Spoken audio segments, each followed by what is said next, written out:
السلام علیکم ګرانو قدرمنو کتونکو ستړي مشئ د الله جل جلاله د حکمتونو یو څو نمونې که دا ستاسو اول راتګ وي لومړی زموږ چینل درسره سبسکرایب کړئ او د ګنټۍ نښان کېکاږئ بیزوګانې جګنو ته نه نږدې کیږي ځکه چې دوی هغه د اور بڅرکې ګڼي د سپي د بدن پر ځای د هغه ژبه خوله کوي او سپی غوړي نشي هضمولی پیل او آس په ولاړې هم ویدېږي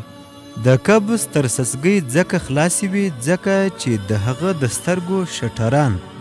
هغه څه چې د انسان سترګې یې له پاسه لري او رپوي یې نه لري دا چونګاښ غاښونه په ملا کې وي په کشپ کې سږی نه وي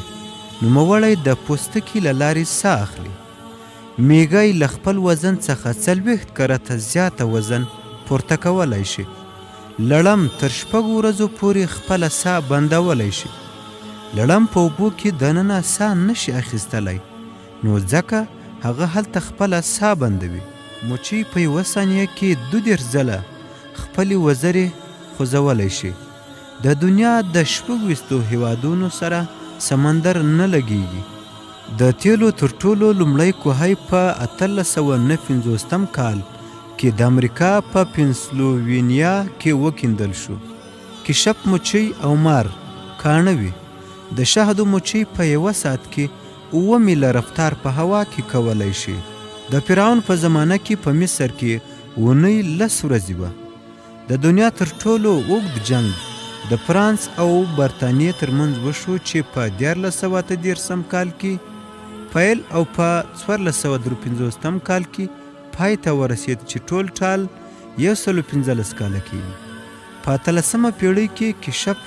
د دوا په توګه استعمالېدی د کارګه اوسط عمر 1500 کاله وي پینګوین یو داسې حیوان دی چې تروي اوبه په خوږو بدلولی شي یوه چرګه په کال کې اوسطاً 228 هګۍ اچوي پیشوګانې د خپل ژوند 60 سلنه په خوب کې تیروي ګرانو قدرمنو کتونکو که زموږ دا ویډیو مو خوښه شوې وي هیله لرو نورو دوستانو ته یې شیر کړئ او لایک یې کړئ